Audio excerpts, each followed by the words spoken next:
आज हमारे देश में जो सबसे बड़ी समस्या है, जो सबसे बड़ी प्रॉब्लम है, वो है हमारे नेता लोग। 70 साल की आज़ादी के बाद, अंग्रेज़ों को देश से भगाने के बाद, पुलिस वाला कानून वही है जो अंग्रेज़ों के पास था, और आज जो हमारे नेता हैं उनके पास भी कानून वही है। बदले हैं तो शासक बदले हैं। और सबसे बड़ी हमारी समस्या ये है आज कि जितना भी एडमिनिस्ट्रेशन है, प्रशासन है, वो काम कर रहा है नेता लोगों के लिए हमारे देश में, और जो नेता लोग हैं वो सिर्फ अपनी तिजोरियां भरने के लिए लगे हुए हैं।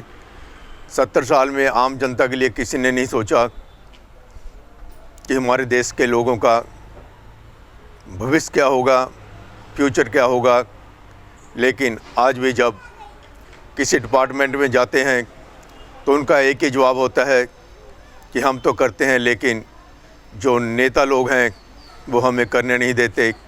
चाहे वो पोल्यूशन डिपार्टमेंट है, चाहे वो हेल्थ डिपार्टमेंट है, चाहे कोई मेडिकल डिपार्टमेंट है, जहाँ भी जाते हैं सारे देश में क्या बोले कि अफसरों की जो आवाज़ है वो नेता लोगों के ख़िलाफ़ है। कोई सोशल वर्कर, आरटीआई एक्टिविस्ट, समाज सेवक जब किसी समस्या के खिलाफ़ खड़ा होता है तो उसको जब वो लोगों के सामने लेके जाता है और अफसर लोग कार्रवाई करना चाहते हैं, लेकिन नेताजी का फ़ोन आ जाता है कि ये काम नहीं होना चाहिए। सिर्फ नेता लोग अपने वोट बैंक को देख रहे हैं। वोट बैंक के कारण ही आज हमारा देश इस कदर नीचे को जा रहा है, और आज कोविड-19 में हमारा देश का जितना भी नौजवान था बेरोज़गार हो गया। लोगों को रोटी के लाले पड़ गए, इसलिए कि हमारे देश के लोगों के लिए किसी ने नहीं सोचा।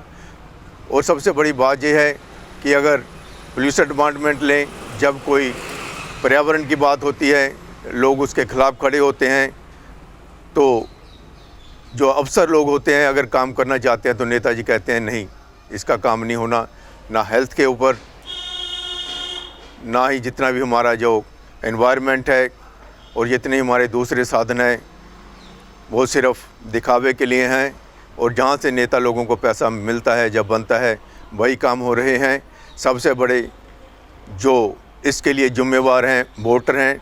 जो लोग वोट डालते हैं आज भी वही रटी रटाई उनके आवाज़ है कि मेरे दादाजी, मेरे पापा जी जो कांग्रेस वाले थे, बीजेपी वाले थे, अकाली दल वाले थे, हम उसी के ऊपर वोट डालेंगे। हमें सोचना होगा हम किसी के नहीं हैं, हम उसी के हैं जो हमारे देश के लिए सोचता है।